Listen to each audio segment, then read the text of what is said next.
নমস্কার, আমি অভিজিৎ দে আবার চলে এসেছি। আগের ভিডিওতে আমরা দেখেছি অ্যাকাউন্টিং এবং বুককিপিংয়ের বেসিক ডিফারেন্স কী আছে বা পার্থক্য কী আছে। তো আজকে অ্যাকাউন্টিংয়ের বেসিক দুটো স্টেপ আমরা বুঝবো, সেটা হচ্ছে জার্নাল এবং লেজার। তো এই জার্নাল কি না, এই জার্নাল হচ্ছে প্রত্যেক দিন যা মানিটারি ট্রানজাকশানস হবে ফিনান্সিয়াল নেচারে, সেটা একটা ফরম্যাট আছে। সেই ফরম্যাটে আমরা ডেট ওয়াইজ লিপিবদ্ধ করব। যে কোনো অ্যাকাউন্ট আমরা মেনটেন করি বা যে কোনো স্টেটমেন্ট আমরা মেনটেন করি, তাতে দুটো অ্যাকাউন্টকে রিফ্লেক্ট করবে, একটা ডেবিট একটা ক্রেডিট। তো আমরা জার্নাল যেভাবে লিপিবদ্ধ করব, সেখানেও একটা ডেবিট কলাম থাকবে, একটা ক্রেডিট কলাম থাকবে। তো সেখানকার ফরম্যাটটা আমি যদি হোয়াইট বোর্ডে দেখাতে পারতাম খুব ভালো হতো, কিন্তু আমি যেহেতু কোনো গেজেট বা কিছু ইউজ করি না, সেহেতু দেখাতে পারছি না। তো আপনারা একটুখানি লিখে রাখুন। সেটা হচ্ছে, প্রথমে থাকবে তার ডেট, তারপর থাকবে পার্টিকুলার্স, তারপর থাকবে লেজার ফোলিও নাম্বার, তারপর থাকবে ডেবিট এবং তারপর থাকবে ক্রেডিট।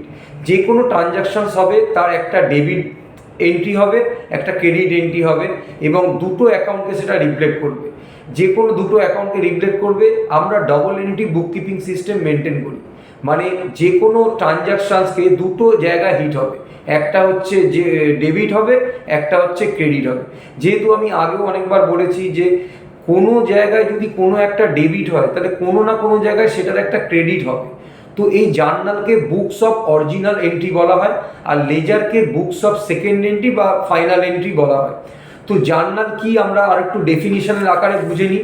না, সেখানে বলছে, in accounting the journal is the book of original entry recording all financial transactions chronological, মানে পর পর ডেট ওয়াইজ এন্ট্রি হতে থাকবে। A journal is a subsidiary book of account that records monetary transaction according to accounting standard. These transactions get recorded in chronological order and it gives details about the accounts that are affected by each transaction. It is known as the first step of accounting process. এটাই হচ্ছে accounting প্রসেসের first step. তো এর features কী কী না, chronology, পর date wise যেরকমভাবে transaction হবে সেরকমভাবে এন্ট্রি হতে থাকবে। ডবল এন্ট্রি সিস্টেম, আমরা যেহেতু বলেছি যে কোনো একটা ট্রানজাকশন দুটো অ্যাকাউন্টকে হিট করবে, একটা ডেবিট হবে আর একটা ক্রেডিট হবে। Day book, a journal records transaction on a day to day basis for consistency and ease, যেটা আমরা আগেই বলেছি।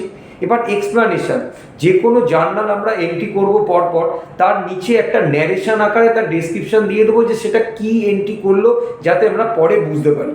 তো এবার চলে আসি লেজার। না, ledger is the principal book that classifies and summarizes this journal entries by specific account. Ledger কী করে না, জার্নাল এন্ট্রি যেগুলো হচ্ছে সেখান থেকে অ্যাকাউন্ট মানে ডিটেলসটাকে নিয়ে সেপারেট অ্যাকাউন্ট, একটা টি ফর্মের অ্যাকাউন্ট হয়, সেই অ্যাকাউন্টের মাধ্যমে সেটাকে ক্লাসিফাই করে এবং সেটাকে সামারাইজ করে। আমরা জার্নালে কিন্তু কোনো সামেশন বা যোগফল পাই না, কিন্তু আমরা লেজার অ্যাকাউন্টে যোগফল কিন্তু আমরা পাবো। তো লেজারের ক্ষেত্রে আর কি বলছে না, process moves from journalizing to posting, মানে জার্নালাইজিংটাকে রেকর্ডিং অফ দ্য জার্নাল বলছে, আর পোস্টিংটাকে বলছে ট্রান্সফারিং টু দ্য লেজারে। A ledger is a principal book of account and its primary purpose to transfer transactions from a journal and then classify it into separate accounts. Separate accounts এ এটাকে classify করবে, মানে যত cash transaction আছে তার একটা হবে, যত সেলস ট্রানজাকশন আছে সেটা সেলস অ্যাকাউন্টে হবে। এরকমভাবে আমরা লেজারে পোস্টিং করতে থাকবো। তো লেজারের ফিচার্স কি না, two sides, every ledger has two sides, debit and credit. The debit entries comes on the left side, বাঁ দিকে ডেবিট এন্ট্রি থাকে, এবং while the credit entries comes on the right side, right সাইডে থাকবে credit entry. Transactions, every transaction impacts two or more ledger accounts and it is because the transaction is related to a particular person, asset, expense or income. যে কোনো পাঁচটা জিনিস হয়, একটা হচ্ছে assets, একটা হচ্ছে লাইবিলিটিস, একটা হচ্ছে এক্সপেন্সেস, একটা হচ্ছে ইনকাম বা গেন্স, আর একটা হচ্ছে ক্যাপিটাল বা ড্রয়িংস। তো এবার জার্নালের বুকস অফ অরিজিনাল এন্ট্রির পারপাস কি না, to record every transaction first as it happens with details like date, accounts affected, amount. তাহলে বোঝাই গেল ডেট ওয়াইজ প্রত্যেকটা ট্রানজাকশন এন্ট্রি হবে জার্নাল বুকে। অর্ডার, এটা ক্রোনোলজিক্যালি ডেট ওয়াইজ এন্ট্রি হবে।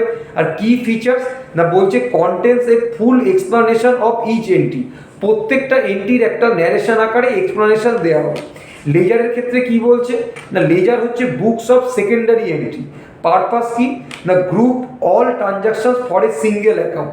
যেমন এক্সাম্পল বলছে cash inflow and outflow to see its running balance and total impact. এই লেজারের মাধ্যমে রানিং ব্যালেন্স একটা পাওয়া যাবে এবং এটা টোটাল ইম্প্যাক্ট এর মধ্যে বোঝা যাবে। কি ফিচার্স কি, provide the summarizes balances needed for trial balance. পরবর্তীকালে যখন আমরা ট্রায়াল ব্যালেন্স করব তখন এই লেজারের ব্যালেন্সগুলোকে নিয়ে, ক্লোজিং ব্যালেন্সগুলোকে নিয়েই আমরা ট্রায়াল ব্যালেন্স করব, যেটা কিনা ফিনান্সিয়াল স্টেটমেন্ট যেমন ব্যালেন্স শিট, ইনকাম স্টেটমেন্ট বানাতে আমাদের হেল্প করবে। তো একটা জিনিস বলে রাখি, প্রত্যেকটা অ্যাকাউন্টের ক্ষেত্রে ডেবিট এবং ক্রেডিট দুটোই হবে, কিন্তু কখনো কখনো দেখা যাবে যে ডেবিটের ক্ষেত্রে মানে ডেবিট সাইডটা বেশি হয়ে গেল, ক্রেডিট সাইডটা কম হলো, তখন টু ব্যালেন্স সিডি বলে তার একটা ব্যালেন্সের জেড টানা হবে, এবং যে ক্ষেত্রে ডেবিট ব্যালেন্স বেশি থাকবে, ক্রেডিট ব্যালেন্স কম থাকবে, তার ক্রেডিট দিকে এন্ট্রি করা হবে। তো ক্রেডিট দিকে যখন টু বাই ব্যালেন্স সিডি করে এন্ট্রি করব তখন বোঝা যাবে যে ওটা ডেবিট ব্যালেন্স হলো। আর ক্রেডিট দিকটা যখন বড় হবে, মানে ক্রেডিট দিকটা সামেশনসটা বেশি হবে, ডেবিট দিকটা কম হবে, তখন টু ব্যালেন্স সিডি করে আমরা তার জেডটাকে দেখে নেব এবং সেটাকে ক্রেডিট ব্যালেন্স বলবো। তাহলে আসুন একটুখানি জার্নাল এবং লেজারের কি বেসিক ডিফারেন্স আছে সেইগুলো একটু পড়ে নিই। ডেফিনেশনে কি বলছে না, journal is a subsidiary book of account that records transactions. আর লেজারের কি করতে কি বলছে, ledger is a principal book of account that classifies transactions recorded in a journal. Order কি বলছে না, journal transactions get recorded in chronological order, যেরকম বলেছি পরপর এন্ট্রি হবে on the day of their occurrence, যেরকমভাবে ঘটনা ঘটবে সেরকমভাবে ফিনান্সিয়াল ট্রানজ্যাকশনসগুলো ডেট ওয়াইজ এন্ট্রি হবে। আর the ledger ক্লাসিফাইজ the transactions from the journal under the respective account to which they are related.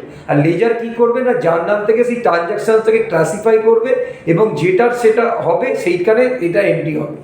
তো খুব বেশি আমি দূর এগোবো না বা ভিডিওটাকে লম্বা করব না, আমি এখানেই শেষ করছি আজকে। পরবর্তীকালে আপনাদের যদি কোনো কোশ্চেন থাকে, প্রশ্ন থাকে, আপনারা করতে পারেন। নমস্কার, আপনারা ভালো থাকবেন। যে কোনো বিষয় নিয়ে আমাকে কমেন্টে জানাবেন। আর আমার যদি কন্টেন্ট আপনাদের ভালো লাগে তাহলে লাইক, শেয়ার, সাবস্ক্রাইব করবেন, এটাই আপনাদের কাছে অনুরোধ রইল। নমস্কার।